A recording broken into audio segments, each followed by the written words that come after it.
Welcome to Toyota Time with Timmy the Toolman and Sean. What we got for you today is a sick maintenance mod where you can replace your tired, worn out, fatigued struts on your rear cargo hatch. So if your rear hatch does this, it's time for some new struts.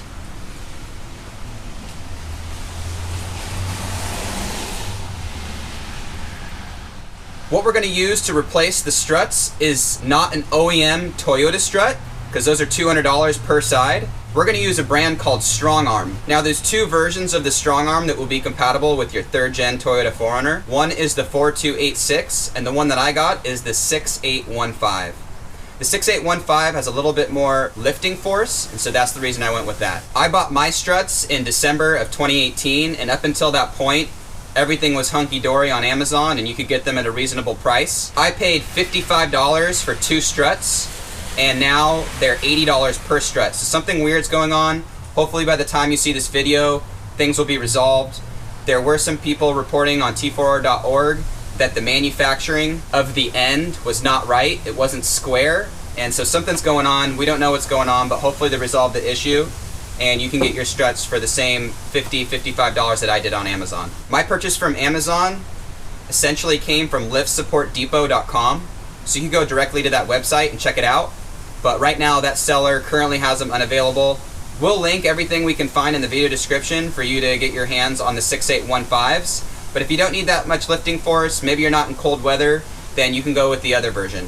What you'll need for this sick maintenance modification is the Strong Arm struts. You'll need some nylon spacers to replace the bushings that are worn out, and you'll also need some tools to get this job done. So what you'll need to replace the bushing that gets worn out,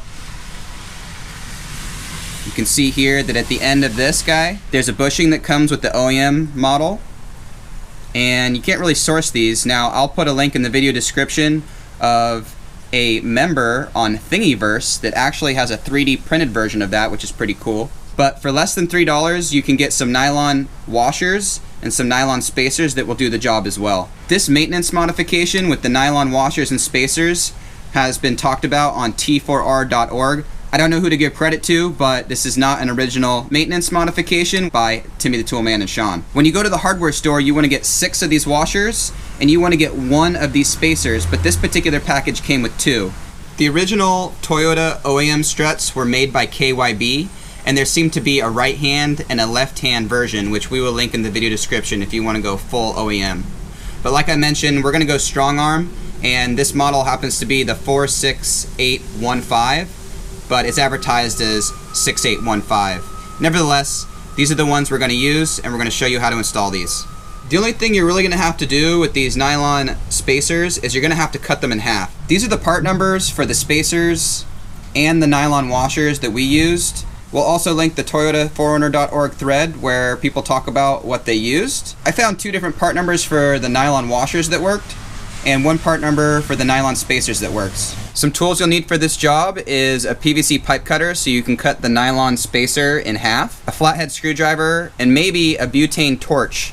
Something to heat up this metal so it cuts through the nylon spacer like butter. Here's a closer look at the bushings that completely get worn out over, well, 20 years now of owning this rig. So you can see why you can't reuse these. So we're on the passenger side of the car. We're right above the taillight at the bottom mount of the strut.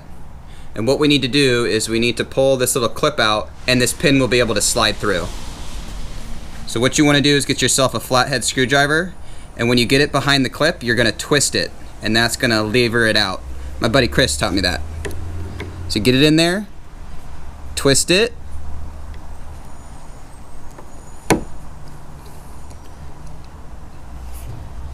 and there you have it.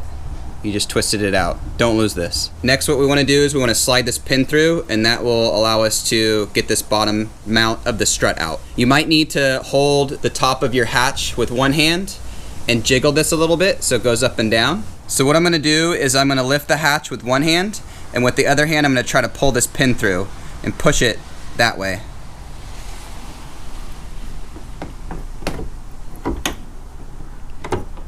Kind of have to wiggle this a little bit, and then you have your little pin out.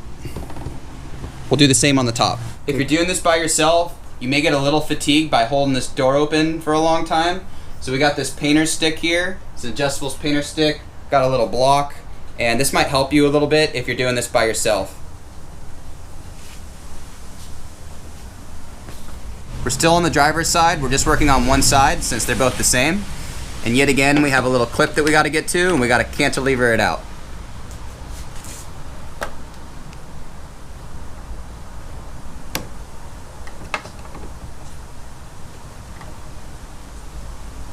Twist it. All right, there it is. A little clippy. There could be a little pressure on this from the weight of the hatch, but I'm gonna push this pin through. Now you free it. So it's nice to have the adjustable painter rod to hold it open for you if you're doing it. So we just removed the clip and the top pin from the strut itself, and these came falling out. These little bushings are totally broken, we can't reuse them. And that's where the nylon washers and the nylon spacer comes into play, and these are going to replace the bushing, since the bushing cannot be purchased on its own. It has to be purchased with the $200 strut. This nylon spacer is 1 inch wide. We need to cut it in half. So what we've done is we've put a little mark in the middle, and we're going to use these to cut it in half. What me and my buddy Chris have found is that if you heat up the blade, it's going to cut through this spacer like butter. I've also seen it where we haven't heated this up, it just kind of cracked and crushed the spacer and broke it into a couple pieces. So be careful when you're cutting. So we're going to use our butane torch and heat up this blade. It doesn't need to be piping hot, just get it warm. Line up your nylon spacer, start cranking down, get it centered. Alright, that looks good. Press down a little bit more. Maybe turn it a little bit in here.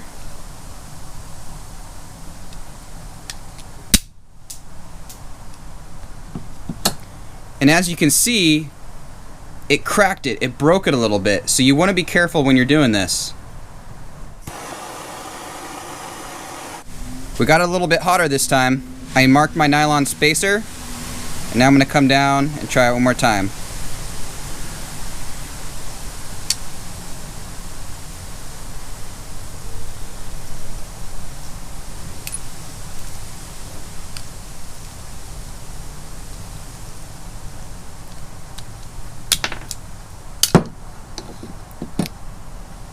That time it cut it a little bit cleaner. We'll deburr this and then we'll fit it into the strut. If you find that this wasn't cut perfectly, you may just need to sand a little bit so that it fits inside the strut. So we're going to get our strut on, and make sure you test fit the nylon spacer fits in that, because you're going to be struggling to try to get it in. So what I do is I put the nylon spacer in first with a washer on one side, put the other washer on the other side, and just get that in place there, okay? We'll get our pin ready and we'll start to fit the strut. And then this can be tricky because you might need to finagle the strut around a little bit to fit the pin in. It's all kind of square at the end, so you might need to twist it a little bit.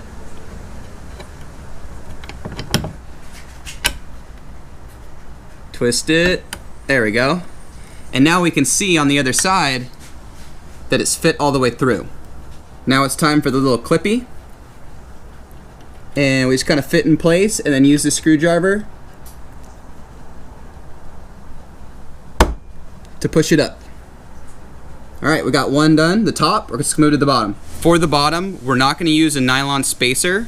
We're going to use a nylon washer. When you took off your strut originally, there was a very thin metal washer in here that fell out. We're going to use this nylon spacer to space it out and make it fit a little bit more snug. So we'll push this over. Might need to push the hatch up a little bit. I'm going to try to fit the washer on the inside here. That's looking nice. Get my little pin. Again, this has square ends as well. Try to get your washer centered and then lift up on the hatch while you're pushing this through. It's a little challenging, as you can see. It's a little difficult because you have to lift up at the same time that you're pushing this through. So a buddy would be nice. All right, so we kind of gave up because it's kind of hard to film, have the light, and have two hands and lift the hatch at the same time. So Tim's gonna lift up the hatch a little bit and kind of jiggle it around so I can fit this through. A little bit higher.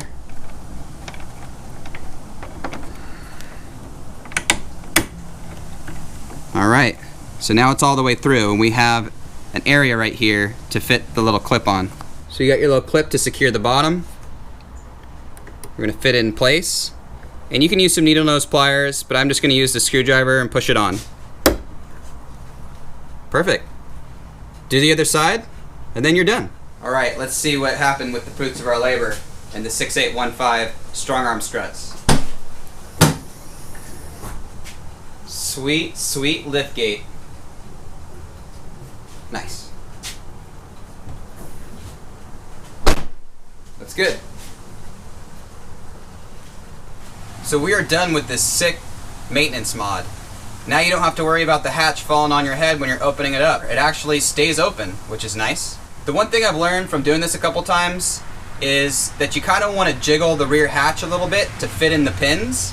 And that can be a little tedious, can be a little hard and a little fatiguing on your arm. So it's definitely nice to have a buddy helping you, because as you're trying to fit in the nylon spacers in the pin, they can be holding the hatch and maybe wiggling a little bit so you get the wiggle room to actually push in the pin.